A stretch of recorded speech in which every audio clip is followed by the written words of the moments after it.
you. Good morning, everyone.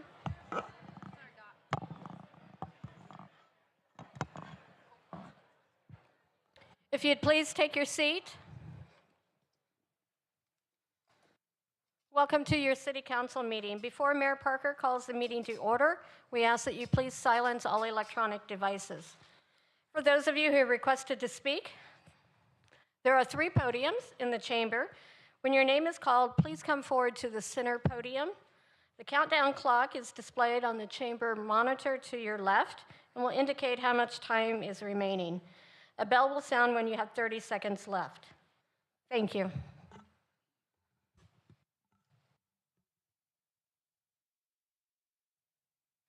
Good morning. It's a very exciting day for the city of Fort Worth, and welcome to your City Hall, ladies and gentlemen. Give a round of applause.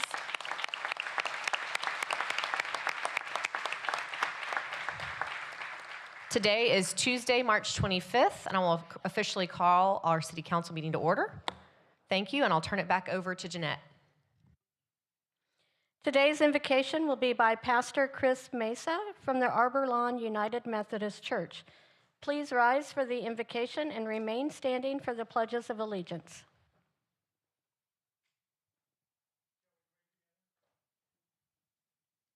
Eternal God, we pause in these moments to offer our gratitude for this new and magnificent space. Many meetings will be held here. Many gatherings of community will take place here. Many opinions will be expressed here. And so we pray today that when leaders do meet together in this space, they will be guided first and foremost by an unswerving devotion to the citizens of Fort Worth, to their safety, to their well-being, and to the growth and vitality of the city they call home.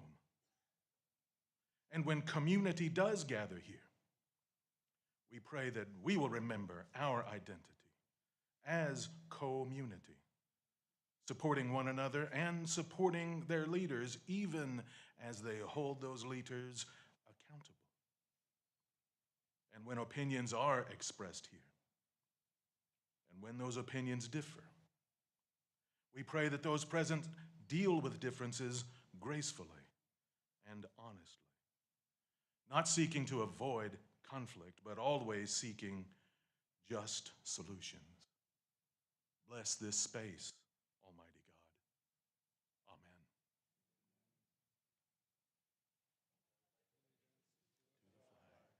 To the flag of the United States of America, and to the republic for which it stands, one nation, under God, indivisible, with liberty and justice for all.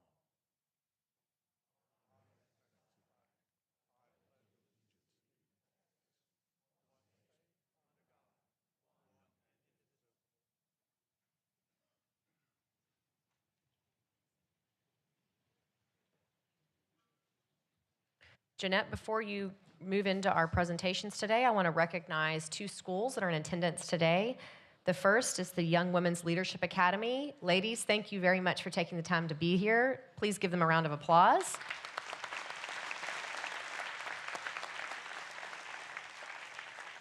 And I believe we also have students from West Hanley Elementary School. Is that right? Did they make it? Where are they? Oh, there they are. Hi, guys. Y'all stand up.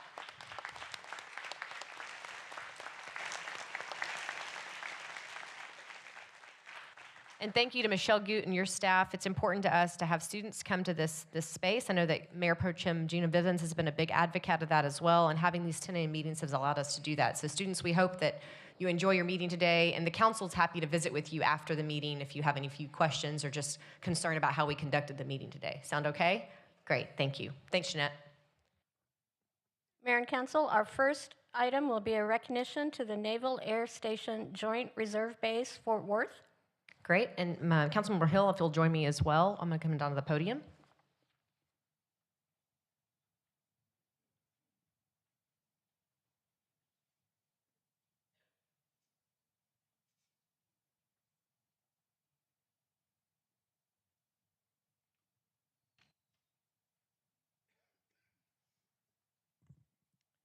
Good morning, and if the folks from the NASJRB want to join me here to my left, that would be wonderful. We're joined here today by some very important individuals to recognize the Naval Air Station Joint Reserve Base Day, and I also am happy to include anyone from the dais that wants to take a picture with these fine men and women. Of course, our 2 veterans and 1 active service, both Charlie Larsdorf and Elizabeth Beck, you'd both be welcome. We're joined today by Commanding Officer Captain Huffstetler, Commanding Master Chief Chris Reed, Mr. Mike Dale, Miss Sandy Owens, Miss Amelia Orr, and 3 sailors selected as Sailors of the Year, which is a true tremendous honor. We hope to hear from them in just a moment. Many of us that live in the city of Fort Worth, we understand the significance of what was Carswell and is now the NASJRB, but you may not realize they continue to be award-winning across the United States. It's one of the most outstanding bases in the entire country. They had the 2025 winner of the prestigious Installation Excellence Award, known as IEA, in the small category for exceptional performance and contributions to military readiness. The JRB serves to train and equip air crews and aviation ground support personnel while supporting missions such as airlift, aerial refueling, and global mobility, making it an integral part of national defense infrastructure. And of course, they continue to serve our country and the entire world and community with excellence and commitment to great service. To the men and women here today, thank you very much for the work that you do day in, day out in defense of the United States of America. Today's proclamation is an important one for each of us, and I think fitting on our first day here in this beautiful new chamber. Please allow me to read this proclamation. I'll offer the podium to whoever would like to speak.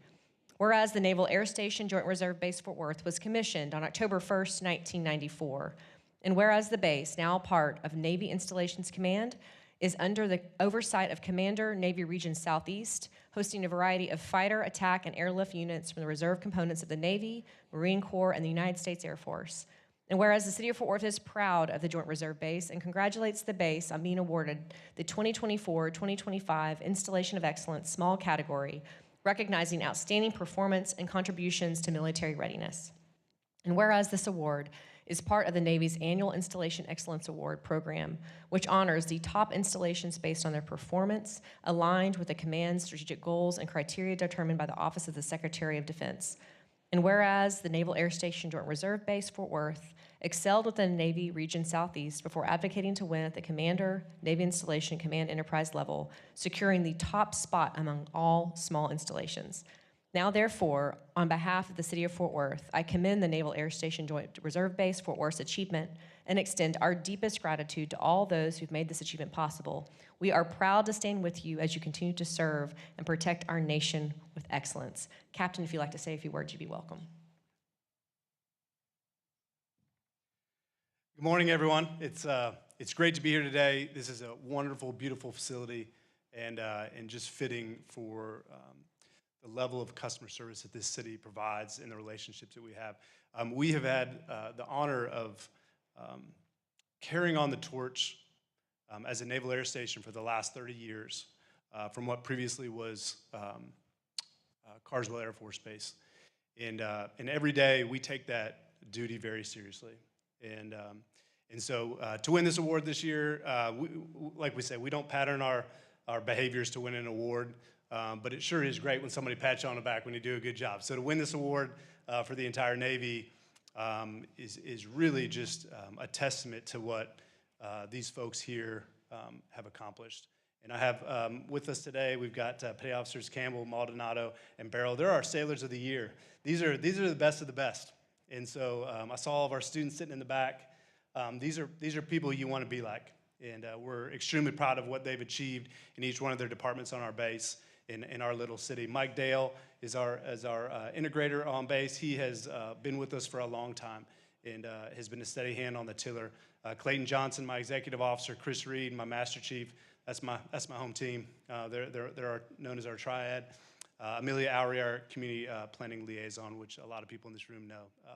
So thank you for what you all have done, and most importantly, we exist to defend this country. There's no two ways about that. And we live in a time of relative peace right now, although there are people in harm's way today. But our goal is to be ready when the nation calls. And the city of Fort Worth plays a huge role in that. Obviously, our installation is home to about 11,000 reservists, active duty, and civilians. And our goal is to be ready when the nation calls, and we will be.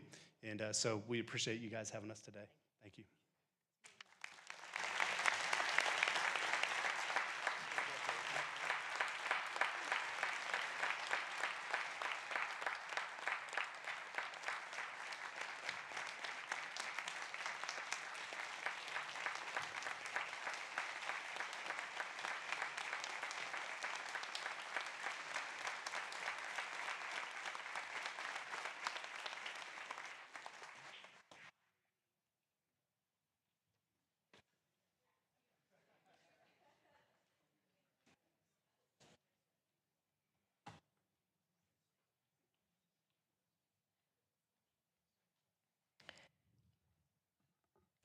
Okay, next up is very important. It's the heart of Fort Worth, which is to recognize our neighborhood award winners. We do this event annually and a special event, and I thought it was important that maybe on this very first day in this beautiful new City Hall, we recognize our neighborhoods for all their hard work throughout the year. And so if you're here on behalf of your neighborhood to receive an award, come on down if you don't mind. And then council, we're gonna take one large group picture, and I'd like you all to join us if you don't mind doing that when we get to that place. Thank you very much. For those that don't know, the Fort Worth Neighborhood Awards are about recognizing the outstanding work of HOAs, neighborhood associations, and city staff who make our communities thrive. This year marked the 21st annual awards, and it's always an honor to celebrate all those who bring people together to solve issues, make neighborhoods more beautiful and vibrant, and above all, make Fort Worth a true home. This year, we had more nominations than ever before, and the groups and individuals which I'm about to invite to join me on the floor are truly the best of the best. Last year's Neighborhood of the Year was Lake Como Neighborhood Advisory Council.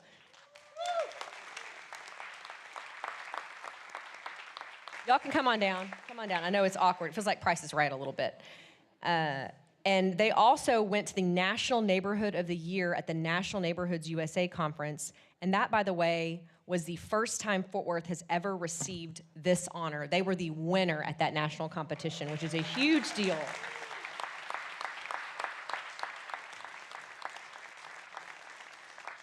So today, get loud and excited for these awesome men and women that represent their neighborhoods.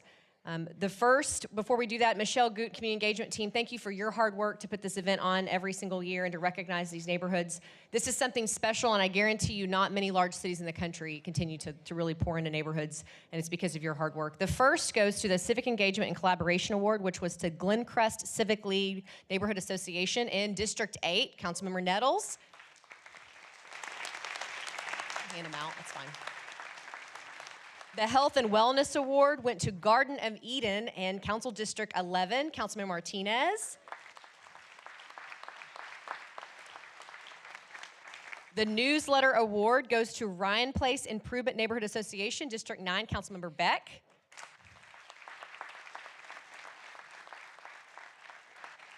Our very own Code Officer of the Year goes to Miss Marissa Rodriguez, Highland Hills Neighborhood Association, District 8. Neighborhood Police Officer of the Year was a tie. We couldn't decide. It went to Percy Holland, Chisholm Trail Ranch HOA and Llano Springs HOA, District 6, Councilmember Williams.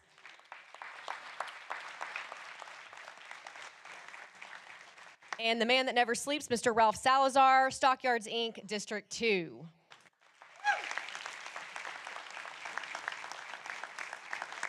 Our Distinguished Service to Veterans Award organizational winner was the Air Power Foundation. Thank you to the Air Power Foundation. Yeah. And the individual winner was Miss Christine Willison. Thank you, Christine.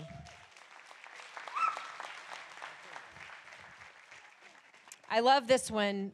Annually, we give out the Danny Scarth Trailblazer Award. That is a tough name to live up to, but I'm fully confident Mr. Mike Weiss is able to do so. I don't know if Mike is with us today, but he's a man among men for sure.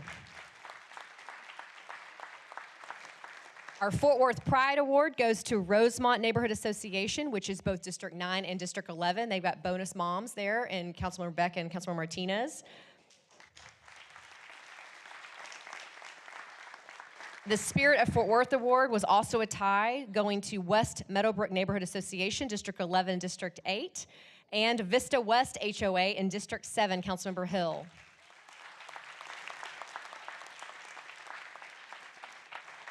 Neighbor of the Year goes to Janet Williamson, Westcliff and Westcliff West Neighborhood Association, Councilmember District 3, Councilmember Crane.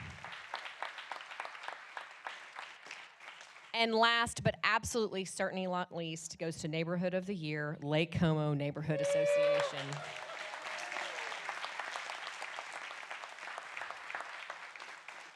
And apparently best dressed also today. Well done, ladies. We're going to take a group picture, but one more round of applause for all these amazing men and women. Thank you.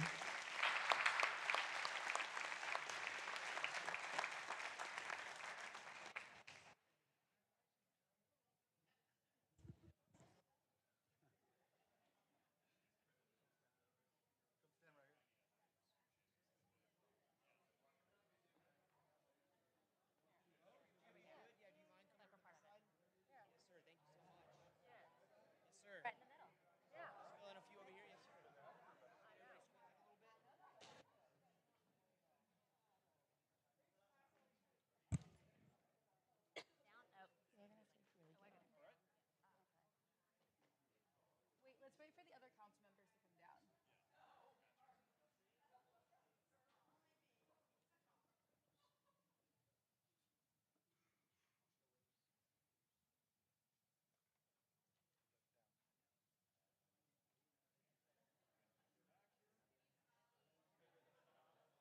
Okay.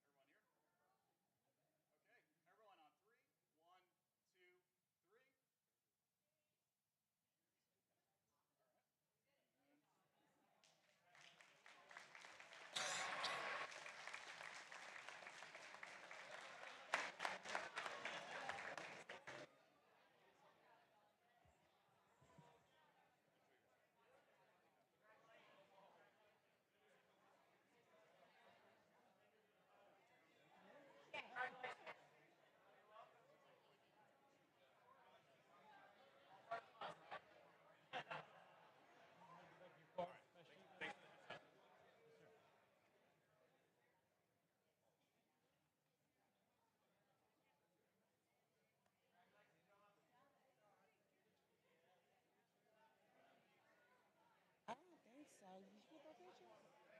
Oh, sorry.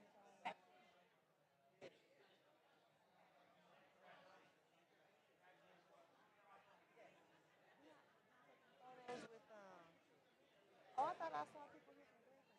Oh, they're not? Oh, okay, okay. You probably get that award.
Our next presentation will be recognition for Cesar Chavez Day by Councilmember Martinez.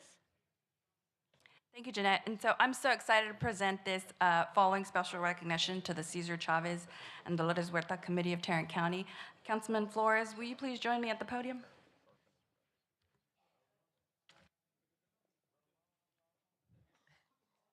Councilmember Carlos had a little leg accident, so he's gonna, don't fall down the ramp. There we go. You're gonna check if he has brakes or not. Y'all tuck your feet. Carlos, no offense, but you know those Strider bikes they give to toddlers? That's oddly similar. It's very similar. Okay. Would the committee please join us? I know we have several folks here. Okay, so we'll get started. I just want to start by first thanking Marisela Jimenez, chair of the committee, for taking up the torch and leading this committee. I'm excited about the momentum that's been building up towards the celebration of this milestone year. And so, Councilman Flores, do you have any remarks before I read the resolution? Very quick. Thank you, Councilmember Martinez. Just a quick little brief history. Back in 2020 of January, I introduced a council resolution designating and recognizing parts of Texas 183 from I-35 to Texas 199 in honor of Cesar Chavez and Dolores Huerta. And we did this with the support of LULAC District 21, LULAC Councils 4588 and 4743, the Cesar Chavez Committee, and of course, City Council. Appreciate all that help in making that a reality. It's something to be proud of for these very distinctive civil rights figures. Thank you, Carlos. And so I remember going to my first Cesar Chavez march, and it was, because I worked for Commissioner Brooks back in 2013. It was my first march ever, and it was very memorable. And Bella, my daughter, has joined me throughout the year, so we're looking forward to Saturday's event. And so I will read this now. The City of Fort Worth special recognition presented to Cesar Chavez and Dolores Huerta Committee of Tarrant County in recognition of 25 years. Whereas Cesar Chavez was born on March 31st, 1927, and spent much of his childhood as a migrant farm worker alongside his family. His firsthand experiences in the fields exposed him to the harsh realities of mistreatment, low wages, and poor working conditions that many migrant farm workers endured. And whereas driven by a passion for change, and after serving in the United States Navy, Cesar Chavez became a community organizer and began his lifelong campaign for civil rights and social justice. His deep understanding of the challenges faced by migrant workers enabled him to successfully unite thousands of farm workers across the nation under the United Farm Workers of America. Over 3 decades of leadership, he achieved significant progress where others had not. And whereas, through the strength of his vision and the power of his leadership, Cesar Chavez took his fight directly to the American people. His work transformed the lives of countless farm workers and their families. His enduring slogan, "Si se puede," continues to inspire and resonate today. Now, therefore, I, Councilwoman Jeanette Martinez, proudly recognize the Cesar Chavez and Dolores Huerta Committee of Tarrant County for their unwavering dedication and impactful work in continuing to honor the legacy of Cesar Chavez through service, advocacy, and community engagement over the years. And that's presented on this 25th day of March 2025. So congratulations on 25 years of commitment and unwavering services to the City of Fort Worth. And Marisela, would you like to say anything?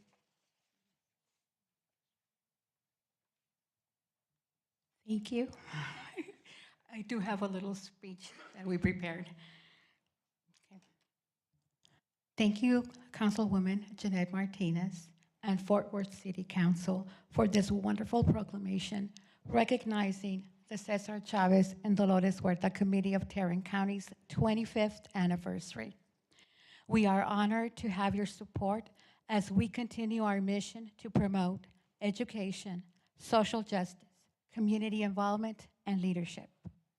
We are thrilled to celebrate this milestone with you and look forward to continuing our work in honoring the legacies of Cesar Chavez and Dolores Huerta. Their tireless efforts towards workers' rights and civil rights inspire us every day to keep pushing for a more just and equitable society. And speaking of which, we invite everyone in this room to join us on Saturday, March 29th at 10 a.m. for our March for Justice. The march is a reminder of the work still to be done. We hope you can join us as we march through the streets of beautiful Fort Worth, calling out for justice and equality for all. After our march and assembly, we will be at Artes de la Rosa to celebrate our 25th anniversary. Thank you again for your support and recognition. We are proud to be part of this community, and we look forward to continuing our work together. And as Jeanette mentioned in the proclamation, and I think this is a chant that everybody knows, Team, sí se puede. Thank you.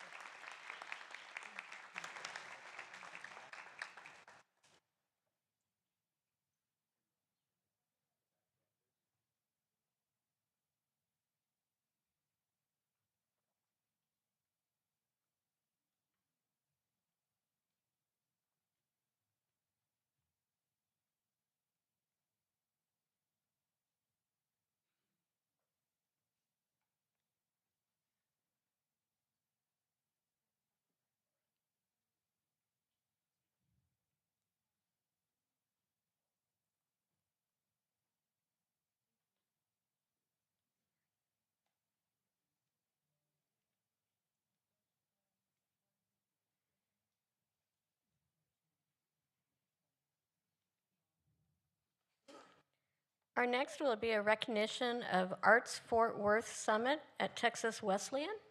Councilmember Nettles.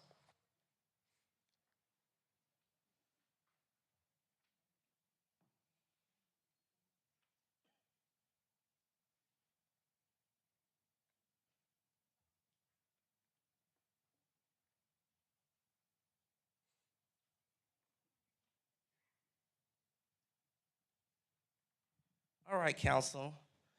We have our beautiful arts family joining us today for an exciting event that's getting ready to take place in District 8 at Texas Wesleyan. And so I tell you, art is a beautiful thing. It tells a story, it tells history, it reminds us of where we come from, and it also can tell us how far we have to go. And so today we want to recognize this special occasion and all of you that are here today. So thank you guys for coming. The City of Fort Worth special recognition presented to Arts of Fort Worth in recognition of Arts Forward Summit. Whereas Arts Fort Worth is the cornerstone of creativity community, serving as a vital link between the city and its arts, supporting and promoting the arts while fostering collaboration within Fort Worth vibrant arts.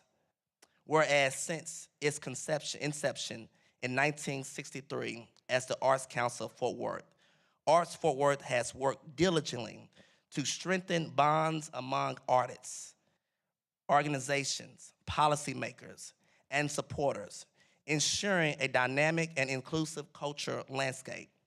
Whereas through its arts commitment to equality, to equity, and leadership, Arts Fort Worth has empowered artists and organizations, enhancing creativity citywide, fueling economic growth, revitalizing neighborhoods, and improving residents' quality of life. Whereas the inaugural Arts Forward Summit on March 29, 2025 at Texas Wesleyan University represents a significant moment for arts for Fort Worth art scene, uniting artists, advocates, and leaders to discuss the transformation impact of arts in education, health, and innovation. Whereas this summit highlights Fort Worth's investment in arts and within Arts Fort Worth at the forefront of shaping the city creativity, future, and expanding career opportunities in the arts. Whereas by launching the Arts Forward Summit, Arts Forward reaffirms its dedication to uniting communities and inspiring future generations, ensuring that the arts remain a driving force here in Fort Worth's development. Now, therefore, we, the City of Fort Worth, stands in solidarity with the Arts Fort Worth, honoring its vital contribution to our city. We are committed to supporting and the arts foundation elements in our community as we drive forward, presented on this 25th day of March 2025. All right. I think I was enjoying this mic. All right, who's gonna come? Come. All right. Thank you so much, Councilmember Nettles. You're welcome. Yes. And thank you all, Mayor Parker, members of council, for your individual and collective contributions to our arts and culture industry here in Fort Worth, to our local creative workforce, which is well represented here with us today, and this beautiful new chambers, which to me symbolizes something really great about our city. Y'all recognized a need that wasn't being met, or many needs that weren't being met in our historic city halls. You recognized an opportunity here in this place to meet those needs, and you stayed dedicated to a vision which brought us here together to this day, and I'm so grateful for that. And in the same way, Arts Fort Worth is trying to do the same for our community through the lens of arts and culture. And we're excited to take a big step forward this weekend with the Heart of Gold Award ceremony on Friday evening, and then, of course, the Arts Forward Summit Saturday at beautiful Texas Wesleyan. And thank you so much, Councilmember Nettles, for this recognition. Mayor Parker, thank you so much for being present at the summit to make remarks. And of course, if anyone's available and able to join us, we always invite our members of the dais here to be a part of the Arts Forward and moving the arts forward in every other way. Wesley, what time? What are the time slots on Saturday? An important detail, yes. Of course, our mayor will be speaking at 2 p.m., but we invite everyone to join us at 9 in the morning until 3 p.m. The event will be ongoing all day. If you can make it for any time, please join us as you can. The evening before, I'll also extend the invitation. 6 p.m. we'll be recognizing some great leaders in the arts at the Heart of Gold Awards. Thank you, Wesley. Thank you so much. Yeah. Thank y'all for being here. Thank you. Oh yeah, picture. Sure.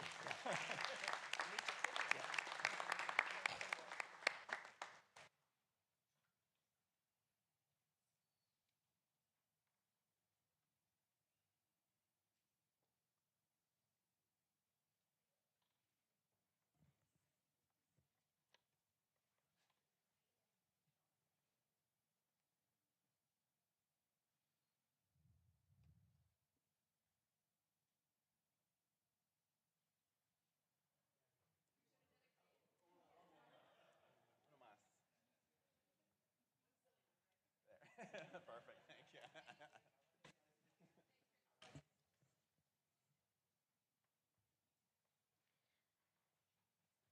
Next will be items withdrawn from the consent agenda.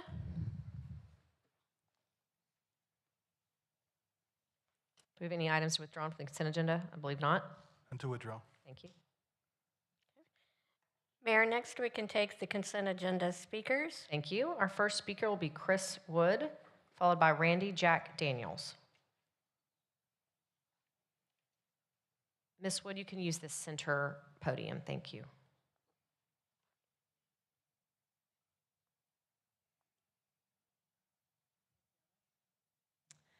Hi, my name is Chris Wood, and I'm from District 9. I strongly support the acquisition of property to expand the Fort Worth Nature Center and Refuge. This purchase offers numerous advantages that will benefit our community and environment. First, the Nature Center plays a crucial role in protecting habitats and ecosystems, ensuring the preservation of our local wildlife. Second, it offers educational programs that promote environmental literacy and understanding, fostering a sense of responsibility and stewardship among visitors. Moreover, the center provides opportunities for outdoor recreation, such as feeding bison and observing prairie dogs, which are both enjoyable and educational experiences. Additionally, the Nature Center boosts the local economy through tourism-related businesses, attracting visitors and generating revenue for our community. On an individual level, spending time in nature has been proven to reduce stress, improve mental health, and promote overall well-being. Visitors can engage in physical activity by walking the many trails, which is beneficial for both physical and mental health.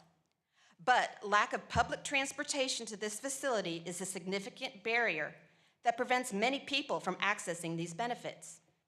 A few days ago, I attempted to visit the Fort Worth Nature Center and Refuge. I consulted my GPS for the best route, which showed I needed to walk 20 minutes from my apartment to the nearest bus stop for Trinity Metro bus number 46. Taking this bus, the closest stop to the Nature Center is at the corner of Northwest Center and Highway 199 Access Road. After getting off the bus, my GPS indicated that the center was 1 hour away by walking distance. So I started walking towards the Nature Center on the sidewalks, but I did not get very far before the sidewalks ended at Lake Worth Boulevard and Fire Hall Road, which is shown in this picture. To ensure that everyone, including those who rely on buses and trains for transportation, can enjoy the many benefits of the Fort Worth Nature Center and Refuge, I urge you to extend public transportation services to this facility. Thank you for your time and consideration. Our next speaker will be Randy Jack Daniels, followed by Adrian Smith. Hello, Mayor and Council. I am here to speak regarding the grant program that happened, I believe, with the neighborhoods to eliminate lead paint. If that's not what the agenda item was, I apologize. And there's the logo. I'd like to thank the Texas Historic Commission for the use of that logo, the Tarrant County Historic Preservation Society and Historic Fort Worth. I'm coming back from New York with my iconic Jack Daniels Fort Worth pin. Mayor Betsy at a Baylor Business Network luncheon offered to put it up for auction, that any member would buy it. The Longhorn is there. It's a little bit more of an Art Deco design. The purpose of coming back is to live here and reside. I've always maintained my homestead in Texas. I love the history of Fort Worth and Tarrant County, and we're going to offer, and I won't say a company name, what you see in the presentation is something called heritage-consulting.com that does locations nationwide as large as $85 million with the Lumber Exchange building in Chicago. My purpose over the next year will be to visit the homeowners that have had lead paint removed from their homes and assist them with tax incentives and freezing their Fort Worth city taxes. That's really all I've got. I will volunteer to do that on a no-charge basis. We'll announce the name of the company later to operate here, and it will be something that will indicate that it's being done in recognition of the history of Fort Worth as an ambassadorship in order to help these homeowners. That's all I've got. Thank you, Mr. Daniels. Appreciate you. Mr. Daniels, if you don't know, Casey Best may be here from Neighborhood Services, or there she is. Maybe someone can connect with him separately. That'd be great. Our next speaker is Adrienne Smith, followed by Luann Langley. Is Mr. Smith here? Our next speaker is Luann Langley. Is Luann here? Nope. Oh, there she is. Hi, Luann. Sorry, I couldn't see you back there.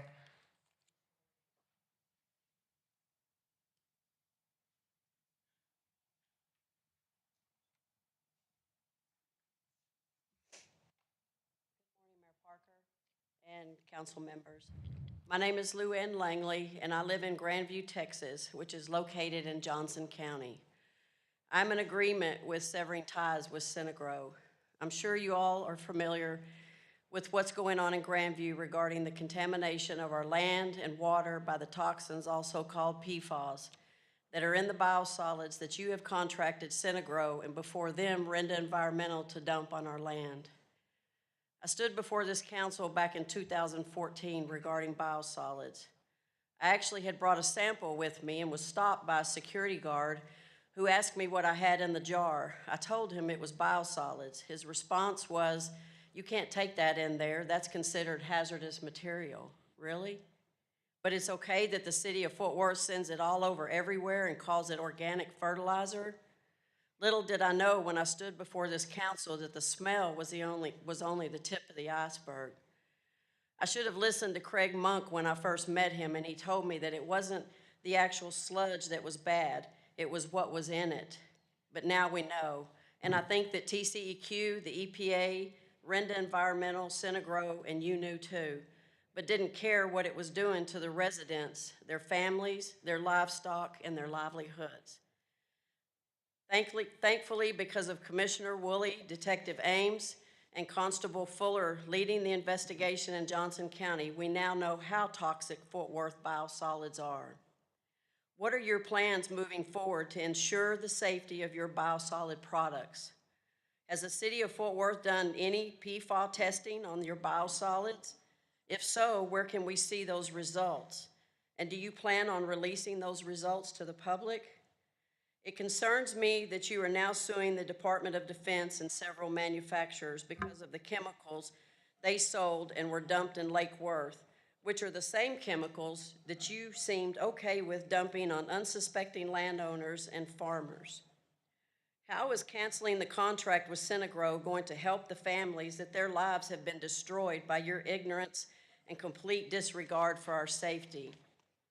And lastly, there are families in your own county that have been affected by these same chemicals and smells. They live right in the vicinity of Village Creek Treatment Plant. Thank you. You have 30 seconds left, Luann, if you wanted to continue. All right, sound like a dinner bell. I got They present distracted. odor logs daily to TCQ, to the city of Fort Worth, and can't even enjoy going outside, and most definitely can't sell their homes.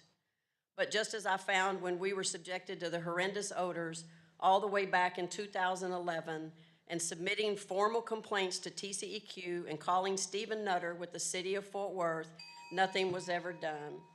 Thank you, Ms. Langley. A little too late. Council, that's the conclusion of our consent agenda speakers. I can entertain a motion. We've got a motion and a second, Council. Is there any other discussion? Please vote. I think Gina was a second if you couldn't hear. Thank you. Motion carries. Next will be upcoming and recent events by council. Thank you. Our first up is Councilmember Flores. Thank you, Mayor. Let's see. Get the first slide up, please. All right. Recently, myself and several council members attended the Fort Worth Police Department graduation class 158. This was bittersweet for me because it was the last that we would have our current chief, Neil Noakes, as our police chief. It was also special because this one featured a Fort Worth firefighter who completed the entire academy training to become an arson investigator. So kudos to them and to all the graduates. All right, next, we have a great turnout at Cowtown's only St. Patrick's Day Parade. Cowtown Goes Green, they're in the stockyards, are celebrating 24 years of good luck with a parade and Irish Westerns themed fun. Next slide, please. All right, Congressman Vesey held a town hall at Artes de la Rosa Cultural Center for the Arts in the Rosmarine Theater. So we engaged in various topics impacting the residents and businesses of his congressional district. So thank you to all who attended. Now, for the kid in all of us and kids, Paddington Bear came to visit the Diamond Hill Jarvis Branch Library, Northside Branch Library, as well as the Northwest Public Library in District 2. So I joined in with the kids and their parents for photos, fun, and activities, and doing some high fives with Paddington Bear. And nobody brought any marmalade, so I was a little disappointed in that, but still a great time for all. So keep in mind that your libraries are indeed discovery destinations. Third slide, our announcements. The North Tri-Ethnic Community Center and Kiki's Club presents a family bingo night. That's Friday, March 28th from 6 to 8 at 2950 Roosevelt Avenue. So get your bingo cards ready and get your bingo on. There are some great prizes there. And save the date, Saturday, March 29th, Kidney Awareness Event. That is a very prevalent disease, not just in the entirety of our community, but also the Hispanic community. So we're holding that event at Marine Park at 303 Northwest 20th Street. And health screenings, there'll be a car show, food, music, giveaways, and it's very important that you keep, an eye on your health. And that's all I have. Thank you. Councilmember Larsdorf. Thank you, Mayor. Let's go back to all right, next slide, please. All right, first I apologize, Mayor, for having to leave the last meeting early. I had a very, very important meeting to get to up at the north sector of the police department. They had a chili cook-off. Certainly won't miss that. It's actually sponsored by Code Blue. They all show up, they show out. The neighborhood patrol officers, they bring their best and favorite recipe, and it's voted on.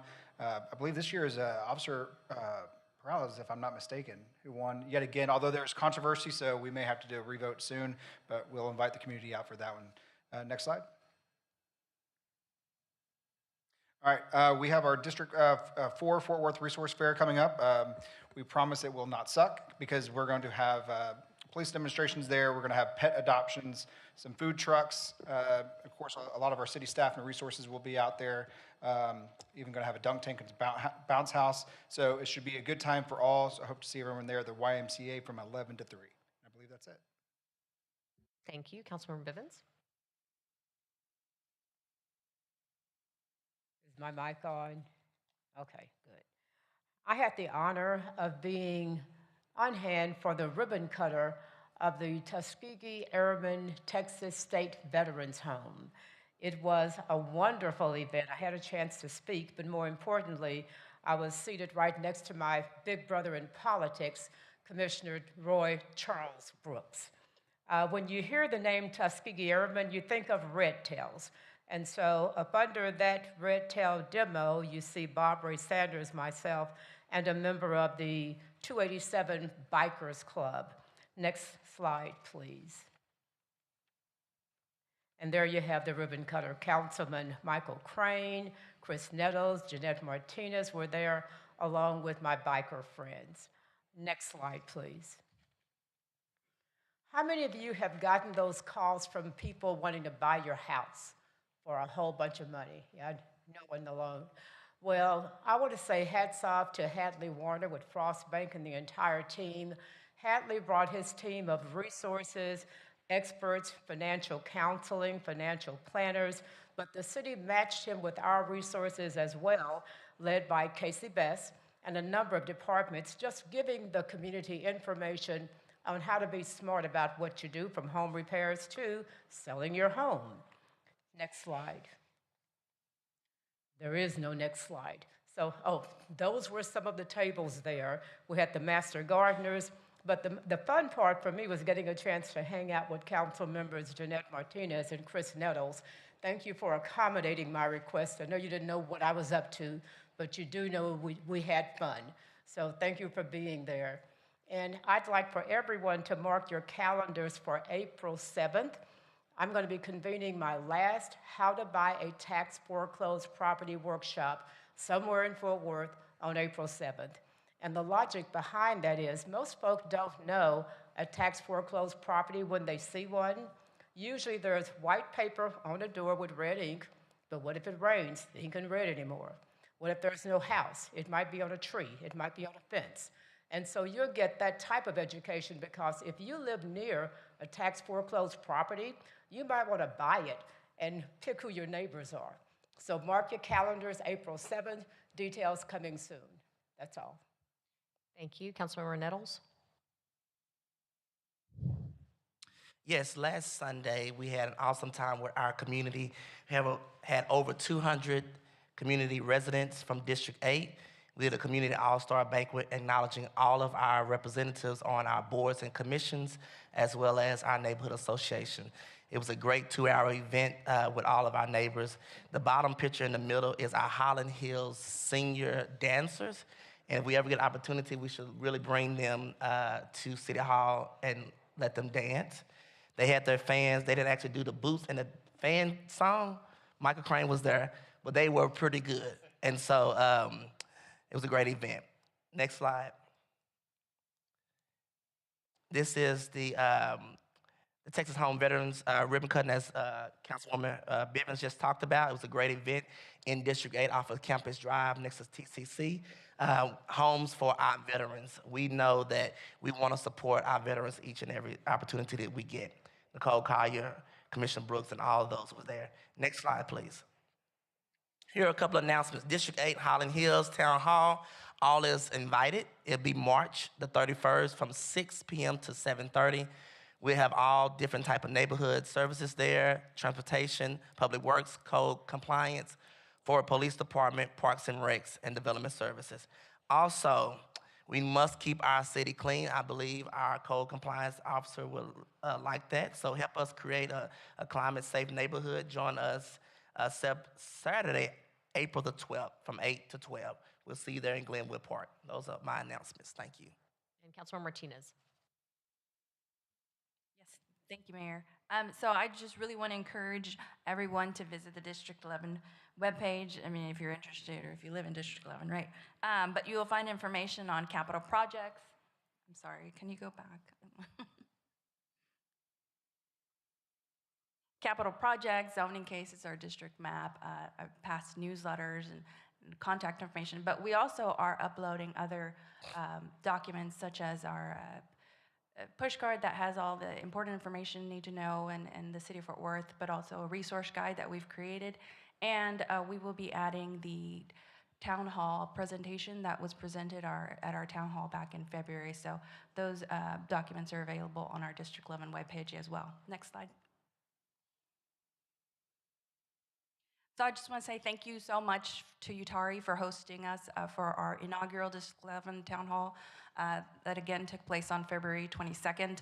It was a great event. We had a very good crowd, and also thank you to the City of Fort Worth departments and staff that were there. Next slide, we have some pictures. So this was a chance for attendees to ask questions, to share their ideas, and get connected with our office and the other departments. City Manager Jay Chapa was there to present the first slide deck, and then Assistant Police Chief Robert Aldridge. Thank you both.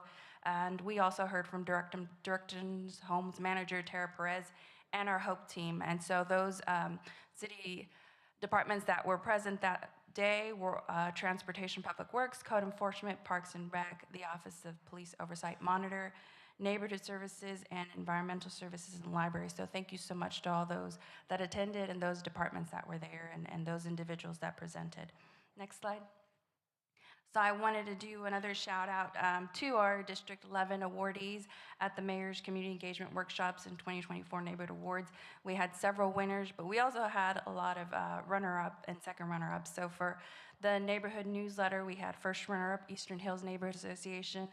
Second runner-up was Carter Riverside Neighborhood Association. The winner of the Mayor's Health and Wellness, of course, if you were here for those presentations, Garden of Eden, congrats. Fort Worth Pride, winner Rosemont Neighborhood Association. Fort Worth Spirit, of course, you heard winner West Meadowbrook Neighborhood Association, but our second runner-up was Carter Riverside Neighborhood Association. And for Fort Worth Neighbor of the Year, first runner-up Trina Sanders. So congratulations to all the neighborhood associations that were awarded on that day and that were also runner-ups. We have a very engaged group of neighborhood associations and individuals that live within District 11. Thank you. Thank you, Jeanette. Mayor, I have one correction. Yes, ma'am. My tax foreclosed workshop is going to be on April 5th. April 5th. And so that's why Marilyn was looking weird and Sandy was blowing my phone up. It's April 5th, how to buy a tax foreclosed property. Thank you, Gina. Council, that's the end of our council presentations.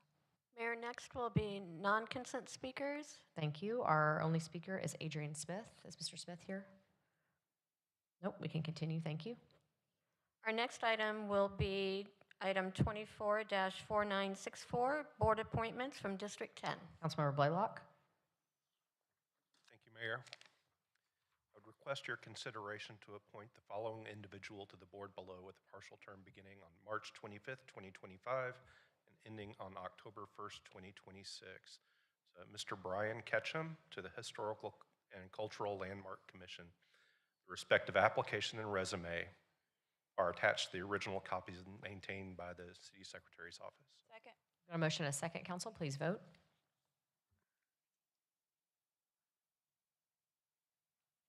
Motion carries. Next will be item 25-4966. We have one speaker on this item. Do we? Or no? No, Mayor. Okay, sorry, it's noted there, just making sure I was right. You can continue with your motion, Council. No speakers, so anybody wants to make a motion, they can. Thank you. Motion and a second, Council, please vote. Can you tell us who made the motion and second? We can't. Yep. Okay. There you go.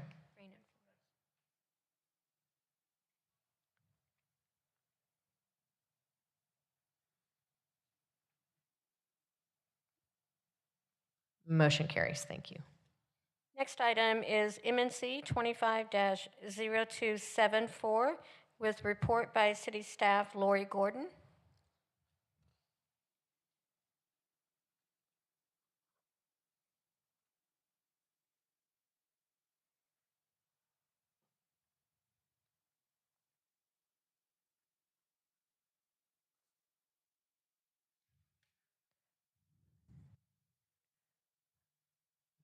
There it goes. Okay. All right. Mayor and members of City Council, and Lori Gordon, Planning Manager of the Park and Recreation Department. The purpose of this public hearing is to receive public comment and on the proposed use of a portion of parkland at Seco Vasquez Park as a utility easement. Oops. Let's see if this will work for me. Okay. All right. There we go. Thank you, whoever moved that, or if I happen to.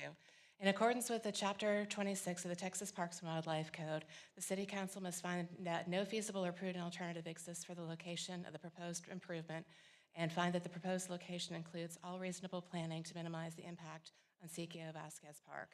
The park is located in Council District 11. Okay, thank you.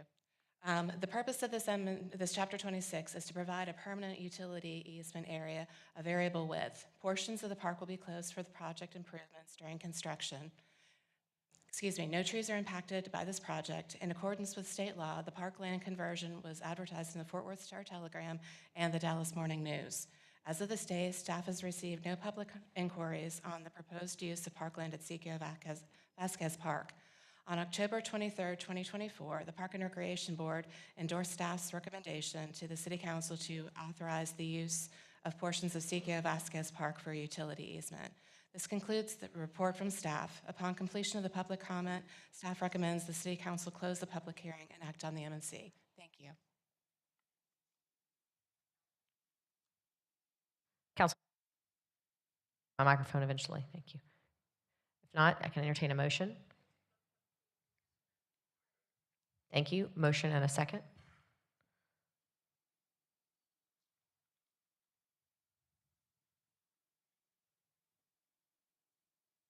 Motion carries.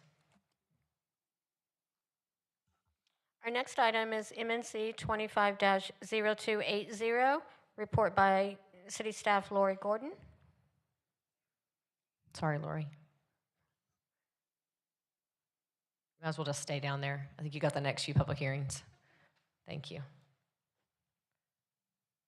This is the second of 6, so anyway, bear with me. Okay, all right. Once again, I'm Lori Gordon with the planning manager with the Park and Recreation Department. The purpose of this public hearing is to receive public comments on the proposed use of a portion of parkland at Chapel Hill Park for a water line maintenance area. Let's see here.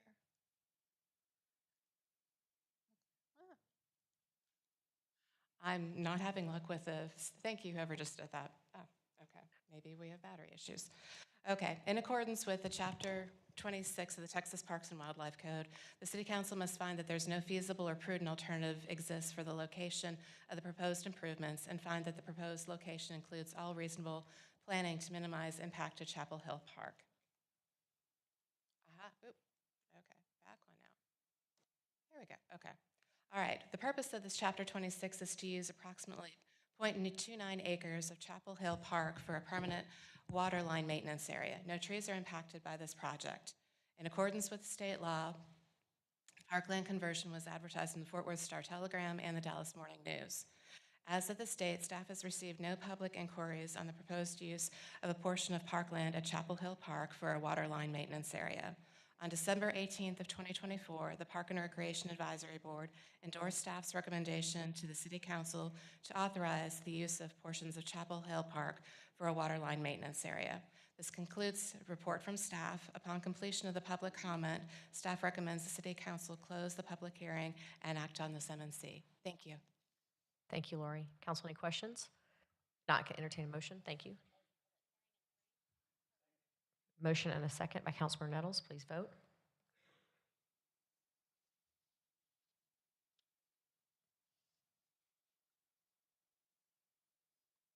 Motion carries. Next item is MNC 25-0273 with report by Lori Gordon. Once again, Mayor and Council, I am Lori Gordon, with Planning Manager with the Park and Recreation Department. The purpose of this public hearing is to hear public comment on the proposed use of a portion of parkland at Carter Park as a water line maintenance area. In accordance with the Chapter 26 of the Texas Parks and Wildlife Code, the City and Council must find that no feasible and prudent alternative exists for the location of the proposed improvements. There we go.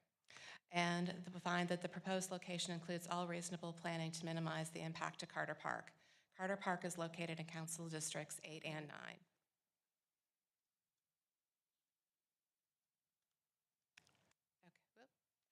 Okay, so the purpose of this Chapter 26 is to use approximately .12 acres of Carter Park for a permanent water line maintenance area crossing Sycamore Creek. No trees are impacted by this project. In accordance with state law, the parkland conversion was advertised in the Fort Worth Star-Telegram and the Dallas Morning News. As of this date, staff has received no public inquiries on the proposed use of parkland. On November 20th, 2024, the Park and Recreation Advisory Board endorsed staff's recommendation to City Council to authorize the use of portions of Carter Park for a waterline maintenance area.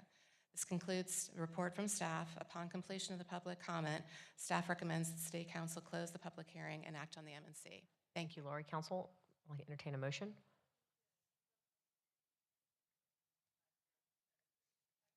Motion and a second by Councilmember Beck. Please vote.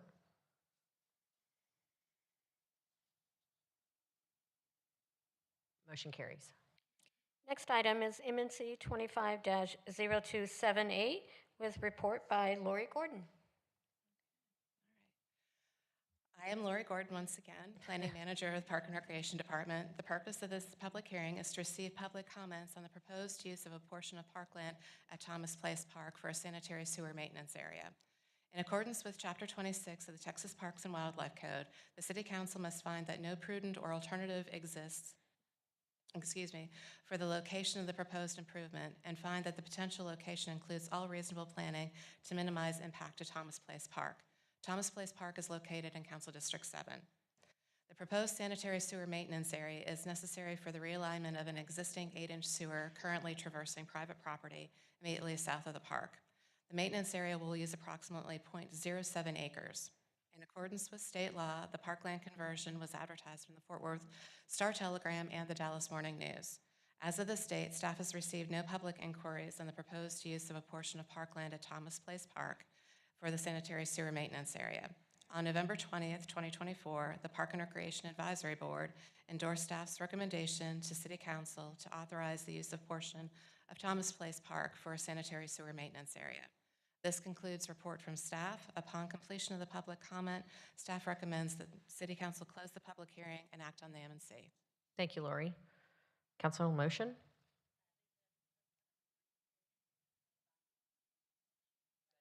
Motion and a second by Councilmember Nettles. Thank you.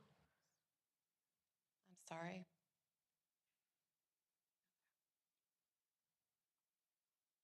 Motion carries.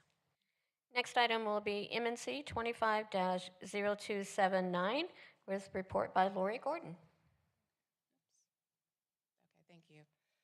All right, okay. I am Lori Gordon, Planning Manager of the Park and Recreation Department. The purpose of this public hearing is to receive public comments on the proposed use of a portion of parkland at Zeboa South Park as a sanitary sewer maintenance area. In accordance with, let's see here. Am I going to get lucky? There we go. Okay. In accordance with the Chapter 26 of the Texas Park and Wildlife Code, the City Council must find that there's no prudent or feasible alternative for the location of the proposed improvements and find that the proposed location includes all reasonable planning to minimize the impacts to Zeboa South Park. The park is located in Council District 3. The purpose of this Chapter 26 is to use approximately 2.01 acres of Zeboa South Park for a permanent sanitary sewer maintenance area. The city forester has identified 37 trees within the park that are impacted due to the alignment, requiring a tree mitigation fee of about $134,000. In accordance with with state law, the parkland conversion was advertised in the Fort Worth Star-Telegram and the Dallas Morning News. As of this date, staff has received one inquiry regarding the scope of the sewer improvements. Staff provided the project information to the individual, and there were no follow-up questions. As of September 25th, 2024, the Park and Recreation Board endorsed staff's recommendation to City Council to authorize the use of Zeboa South Park for a sanitary sewer maintenance area. This concludes the report from staff. Upon completion of the public comment, staff recommends City Council close the public hearing and act on the M&C. Thank you. Motion, Council? I move to close the public hearing and act on the M&C. A motion and a second by Mayor Pro Tem. Thank you. Please vote.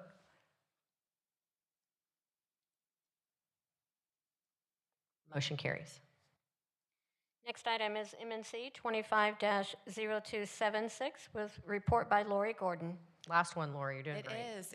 Yay.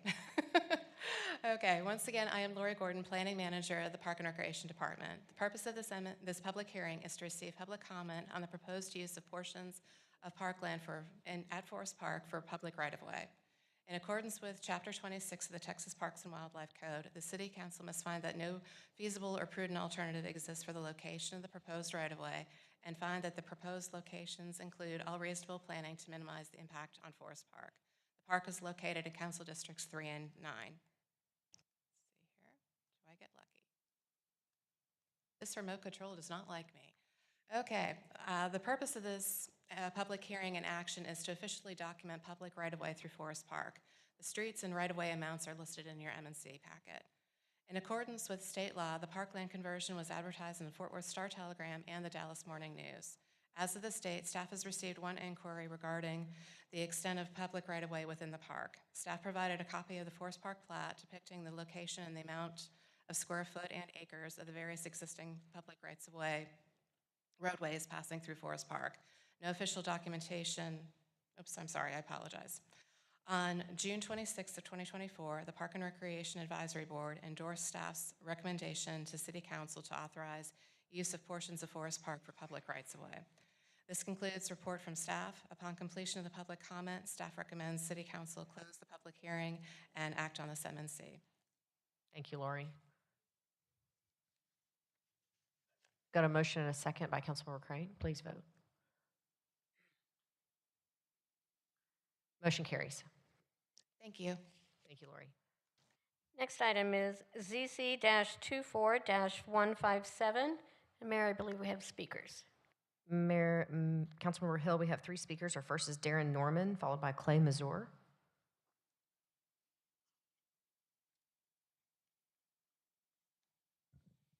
Good morning. I'm Darren Norman of 2013 Thomas Place in the Arlington Heights neighborhood. I'm here representing Mazur Capital, the owners of the property. This is a 3-acre parcel, the only lot of that size platted for 3 acres on the west side of Montgomery. We are here in response to the city-initiated council zoning initiative to change those properties zone J along Montgomery to E or E-based zoning categories. The recommendation for E has been made based upon the comprehensive plan. Through discussions with city staff, we have learned that the city was bound to the E zoning category because of that comprehensive plan, and subsequently discussions have been underway to relook at that comprehensive plan to see if it is a correct zoning category for future land use. The planned use for the site is for hotel, multifamily, and restaurant use. The only category that fits those 3 uses is the MU2 category, so that is the selection that we made in order to accommodate the planned development. Through discussions with the neighborhood association, we've met for 4 times, I believe. Had good discussions with them, enjoyed it. Well, I'm happy to go back and meet with them again for other projects. We would like to proceed with the zoning at this time with a PD as a concession we made. There were some concerns about some uses, so we have omitted some uses that were of concern and also self-imposed a height restriction of 85 feet to our plan. Because of the timing of the city-initiated zoning, we pulled this case forward to exclude ourselves from that map to be our own zoning category. And it predates the planning process for identification of some development partners for the hotel as well as the multifamily. Those discussions are underway with the owners. A concrete plan at this time has not been established, though concept plans have gone through. These concept plans have been shown with the neighborhood association as well as city staff and council members, but it's not something that would qualify to this point as a developable, buildable site plan according to the PD requirements. And that is why our request is in now. We understand there's been a great deal of consternation regarding that fact, and some further input is wanted from the stakeholders into the development process for this site. At this time, we would like to go ahead and keep our PD request in there with the omitted uses as well as the height restriction, and willing to concede that a site plan would be required at a later time, just so that we can work through that process and everyone can be, the issues and concerns can be met. Thank you, Darren. Owners are here and happy to answer any questions if you have them. Councilmember Hill, did you have questions? Darren, do you have any of the site plans or concept plans you can show council? I have a few of the site plans here. Sorry, I've got a flash drive as well as printed. Just hand them to City Secretariat's office and they'll pass them out.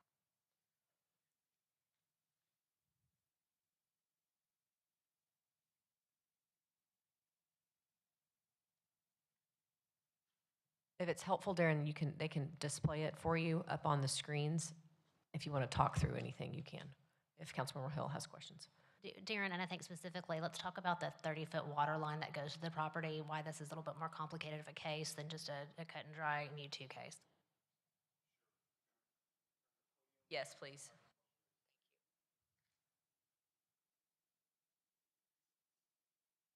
Yeah, this site is a challenge to say the least. Topographically, there's at least a 10 or 15-foot drop from one edge of the property on the western side to the eastern side. It is in a city designated, this is a newly designated city flood risk area. It means it has some drainage problems that don't qualify for the FEMA flood maps, but there are some new development requirements that are required by the TPNW Stormwater Department for development within these zones. Some of those are not known at this time, and it's a direct impact to us, and knowledge of the finished floor level is not known because the BFE is not established as the base flood elevation. Some studies need to go through. As with all developments, we'll be working through that with civil engineers and city staff to address those concerns and yield what the final finished floor can be in that area, and that's just for some heights are unknown for overall. There is a 30-foot stormwater line easement that bifurcates the site. It runs east to west down the center of the property. We don't have any intention of vacating that, and so any development that is proposed for the site needs to incorporate that and take it into account. These are just some early concepts, I think, that were done by Bennett Benner Partners. We can slide through another one. A variety of them are just looking at different areas of where the hotel could be, where the restaurant can be, multifamily, and consideration of parking when it comes to bridging this 30-foot gap, and how do we use, let's say, the north side and the south side of the site. Next slide, please. There's just a variety of site plannings that occur to this, but nothing is concrete as of yet. When development partners are identified and brought into the project, of course, they're going to have their desires and requirements for their personal branding of their products. Next slide, please. Each of them is trying to address in different ways, and consolidation of building type, also in access to the site and where traffic might come in, and the treatment of the edges of garages. This is a later plan that was provided, I can't remember this, 5G Studio, I believe. Considered a larger parking area. Remember just keep that one there for a second. The western edge of the site that you see on the left-hand side is significantly higher than the eastern end, so this would be excavated into the site to have a lower parking level below grade, and that would be where a part of the development would start on that end, so height would go from that point. Because of the topographical change along the street edge of 10 feet or so, you can see the topographical lines on that site shown. On average is where the height requirement for the zoning category is taken. And so that challenges the eastern side of the site to fall into line with that versus the western site, if that makes sense, of where the established ground level would begin. Cycle through that, that would be at the sub-ground level. Now on, let's say, the buyer side, which is the southern street, Hotel Dryce is across the street from this directly, and that would be the ground level that fronts them in this concept. Hotel near the front, that is probably the more likely site for a more intense use category, as it directly abuts or is adjacent to the Dickies Arena, which is the large draw in the area. Most of the traffic will be coming off of Montgomery. In order to keep them from going back into the neighborhood, we'll have to work with the traffic impact analysis to find out the impact to Montgomery and where those ingress-egress points can be. Further study would be required for that. And then as we move on, this plan shows some treatment of the edge of the garage along Byers with some multifamily, as well as starting to wrap on the northern side of the site with Bryce Avenue. There's a lot of concepts and there's a lot of moving parts to this project that are just not quite there yet to commit ourselves to, is the reason that we've gone to this point with the request for a site plan waiver. Darren, just to interrupt you real quick, I think the biggest consternation with the neighborhood is about parking and traffic. Will you talk a little bit about the conversations we've had? And I've been in most of those conversations, and as you mentioned, you've met with them 4 times, really trying to work through what a conceptual plan would look like without taking the next step, without zoning. I think that'd be Yes, helpful. regarding traffic, our requested base use for the PD is the MU2. We're not requesting any waivers that would deviate from the parking requirements for the component parts of that zoning category. So typically for restaurant, I believe it's 100, there's one space per 100 square foot of use for restaurant. We don't intend to deviate from that in any way and provide all that parking. I think it's for MU2 would be one space per bedroom. So we'd be meeting the base zoning category for that. I can't recall exactly what it is for hotels. It may be one per key, but and plus some common space uses. But we intend to park all of those and not park along the street. There is some parking permitting in the area that the neighborhood has begun to enforce because of the use across the street. We don't anticipate lending to that issue anymore than already exists, and we would adhere to the parking requests that they've got for the permitting in the area. For traffic, it's not the intent to have traffic go back into the neighborhood, but to utilize Montgomery Street and the immediate adjacent streets not so far back into the neighborhood in order to access the site. You might note from this plan too that the street to your left is called Owasso, and the property is not the full contiguous block. It ends there at the property line, and there are CR zone multifamily buildings that will continue to exist on the western edge of that property. So we would not abut directly across the street with the adjacent zoning category, which I believe is B. There's a buffer of a CR at the edge of our block for that before we get into the MU2 portion of our site. I have met with the neighborhood association as well as adjacent property owners, including Chuck Allen and Kevin Cox, Stephen and Georgina Senciza, and Alan Medeiros and Jonathan Morris. These are the owners of the properties that abut directly that site, as well as the Dryce Hotel across the street. I've also got letters of recommendations from those property owners, including from Fort Works Art, which is the property immediately to the south along Montgomery from this block. I've had conversations with Mr. Holman of the Dickies Arena as well. He said he had no issues with the side of the proposal. They'd like to see more, and subsequently our request to go ahead and include a site plan required resulted from that conversation. Thank you. Appreciate it very much. Thank you, Darren. Our next speaker is Clay Mazur, followed by Adrian Smith. Selects not to speak. Thank you. Councilmember Hill, that's the conclusion of our speakers. Try your button again, I see here. I'll try it, Macy. Okay, can you hear me? Okay. Okay, several things I want to comment on this case. I know that there's a lot of opposition from Arlington Heights Neighborhood Association. I've received those letters from homeowners as well as the Neighborhood Association. I've met with them multiple times. Darren, you've met with them multiple times. I think all the partners have, and I appreciate the time that y'all have taken to do that. I want to note this property is right across the street from Dickies Arena. I think you're requesting a height maximum of 5 stories. Dickies parking garage is 6, just for context. And as you mentioned, it's a complicated property with a 30-foot wide water main easement. And the topography is going to be a challenge too. So one, I commend you for taking this on. It's a complicated piece of property in a really great location. The property's complications do require additional planning by engineers and architects to lay out the structures required to the setbacks, parking requirements, water main, which we've talked about. And really my biggest concern is the highest and best use of property along Montgomery Street. I've reviewed this property in the zoning case with economic development professionals, real estate professionals, city planners. We've had meetings with the Fort Worth Stock Show and Rodeo, Dickies Arena, Christ Chapel, the museums, and really every major stakeholder along Montgomery Street. I've met with them about this particular property as well as the rezoning of Montgomery Street because it really is the corridor into the cultural district. It needs to protect the Arlington Heights neighborhood on the west side, and then we have all the entertainment development on the east side. Protections for the neighborhood, I know they're very worried about the requirements to park, what that will do to the area and increase in just traffic in general. But again, it is the corridor into the cultural district.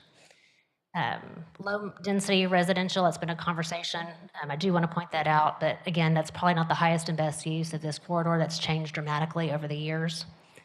And after thoughtful consideration, I know if I continue this case, the facts are not going to change. I'd much rather have a constructive conversation on a site plan versus continuing the kind of rehashing the same thing over and over again. I think y'all have done your due diligence. I appreciate your time and effort.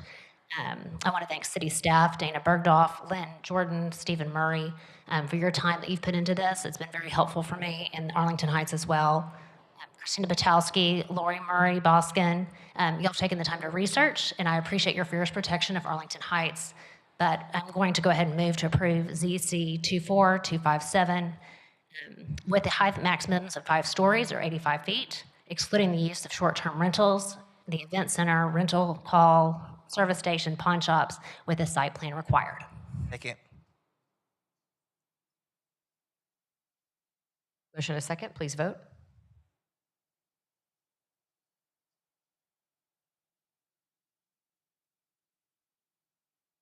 Motion carries. Next item is ZC-25-031, and there are no speakers, Mayor. Councilmember Flores. Mr. Mayor, I move to approve with appreciation to U.S. Cold Storage for providing an expansion to a very important industrial use. Move to approve. Motion and a second, please vote.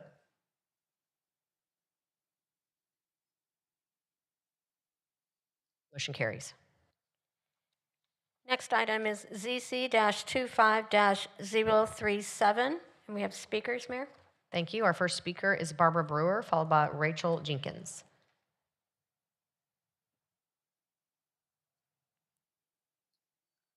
Is Ms. Brewer here? Hi.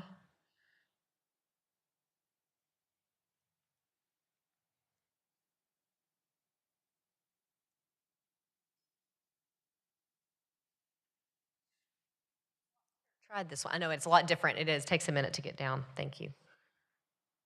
First, I just want to say I'm proud to be here on the grand opening of our first city council meeting in our new building. I know that last year, whenever we bought this building, I was probably one of the residents with the angry face, but it's beautiful and you guys did a terrific job. This is beautiful. I'm here because I'm a resident in District 10. I'm asking for your help to change the zoning on our school property to CF. Not many people know this, but our school district came up with an idea to detach a portion of the school district.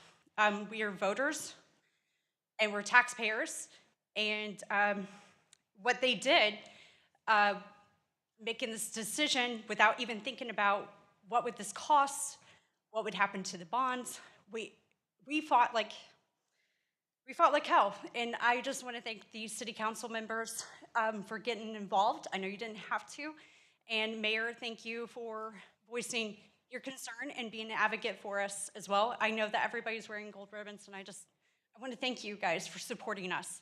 And so I'm just asking you guys to please change this, because we can't trust them. They won't give up, and we're not giving up either, because we have every right to be in that district. I love my city, I love that school district, and we are going to continue to fight. And so I need you guys to change this. Thank you so much. Thank you. Our next speaker is Rachel Jenkins. Ms. Jenkins will be followed by Adrian Smith, who I don't think is here. And then Mr. Smith is followed by Bob Willoughby. Good morning. Thank you for the opportunity to speak about the rezoning of the Keller ISD properties. I just want to lend my support for changing the properties in North Fort Worth from whatever they currently are zoned for to CF. Our school board members have shattered the trust of their constituents, particularly those in North Fort Worth. The school board planned for months in secret to jettison North Fort Worth out of the Keller ISD by using an ambiguous law to circumvent an election of the people. Well, that split plan was called off in an email just last week from the board president and our interim superintendent. It was news to at least 2 of our trustees. That means that there was no official meeting or vote by the school board members. I believe that rezoning the Keller ISD properties in North Fort Worth for CF will give the North Fort Worth stakeholders an opportunity to have a say for when and if Keller ISD sells these properties. If the school board earns our trust back and their plans to sell really are in the best interest of the whole district, then we can always petition to change the zoning to something more appealing to buyers, and I will be there to petition for it because I love Keller ISD and I want it to succeed. Thank you for your time. Thank you, Ms. Jenkins. Mr. Willoughby? Is Bob in there? Hi.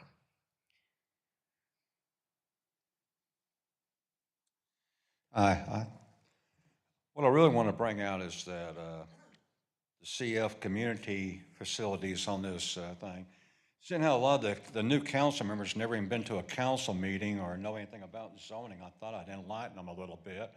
I know Charles hadn't lived in the city long enough to know anything about the zoning, so I thought I'd enlighten them that the CF has a group home in it, group homes, okay? Now, I'm not saying group homes are bad. Oh, excuse me, I'm not supposed to look at y'all. They're not being, I have no doubt in my mind that they're not being monitored right, the group homes aren't. That's what I don't have no doubt. In this city, nothing's being monitored right, so why would it be done right? And that'd be my concern. A lot of these homes, they're making money, they buy houses one by me, and they get money from the government, and they put kids in there, or whatever they put in there. But I really don't think it's governed right, okay? So you might look into and see what a group home is. What does it consist of? And why don't you tell the people out here does it consist of old people or does it consist of young people? How many people live in a group home? You know? And so that's the thing I'm kind of concerned about, what's going on with all the group homes around the city. I am concerned about that. And so Charles, I know you don't know much about this stuff, so I'll try to help you along, okay, until you learn. Thank you. Council, that's the last of our speakers on this item. Before we vote, I just wanted to thank all three council members who this decision really impacts: Councilmember Larsdorf, Councilmember Blaylock, Councilmember Hill. It's not often that you are asked as a city to be vocal in such a contentious issue that the residents did not ask for. But there are a lot of people not here today because they're busy with business and raising families, and they feel very strongly about this. It is important to me as your mayor to recognize that our public schools deserve to remain intact. If you have major decisions to be made, the residents and voters and students and families that attend Keller ISD deserve that same ability to say with the direction forward. I have loved getting to know the students and the families and the teachers at Keller ISD. And they share the same shock as I did as your mayor, who had no idea that plans were in place. And so while the city's hands were tied in many ways, I'm very proud of these three council members to take quick action to recognize that the city needed to do what we could to protect the schools in our communities and attempt as best we could to help direct better policy making. And that's what this zoning case is really about. So as we move forward with vote, I just wanted to have my thoughts on the record here. And to both Barbara and to Rachel, on behalf of the city, thank you for your advocacy and standing up for your children and your families, because I think your voices really did make a difference, at least for now. And you have my full commitment to work alongside each of you and the families you represent there in Keller ISD to make sure we get this right.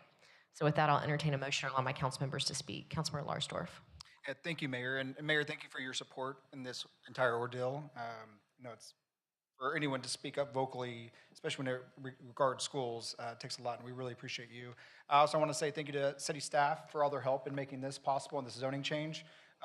Certainly a lot of research went into it. It was not a decision made in a vacuum. So really appreciate the staff there, and to our city attorney as well for getting involved with the opinion letter. That certainly goes a long way too to show our support to North Fort Worth and Keller ISD. And of course, Barbara and Rachel, to both of you and the thousands of other concerned parents and property owners in North Fort Worth. I just want to thank them all for showing up, showing out. If you drive around North Fort Worth, you'll see gold ribbons all over the place as a sign of unity. It was definitely a nonpartisan event with everyone coming together, and of course a few naysayers. And anyone who quite frankly has any issue with this clearly does not have kids that they're concerned about. So again, thank you to staff for putting this together. And with that, I enthusiastically move to approve. Got a motion and a second, council. Please vote. Motion carries. Next item is MNC 25-0258. Thank you. Councilmember Crane. Yes, well, I couldn't get out of here without a good old eminent domain reading here, so I think this is the last item, so bear with me. I move that the Fort Worth City Council adopt a resolution authorizing use of the power of eminent domain to acquire 5.332 acres of land in fee simple interest from real property owned by the Johnson Sisters Partnership. The subject property is located at 10301 Camp Bowie West Boulevard, Fort Worth, in the GM Pettit Survey, abstract number 1235, track 4, City of Fort Worth, Tarrant County, Texas. The land rights in the subject property are needed for Marys Creek Confluence Lift Station, a public use that provides for transporting wastewater to the future Marys Creek Water Reclamation Facility in order to treat wastewater produced in the rapidly developing western part of the city. The property interest to be acquired is described by meets and bounds and depicted by survey exhibits attached to this mayor and council communication. Thank you, Councilmember Crane. Got a motion and a second by Councilmember Nettles. Any other discussion? Please vote. Motion carries. Thank you. Mayor, that concludes all of the action items. Thank you, council, and meeting will be adjourned at 11:32. Thank you.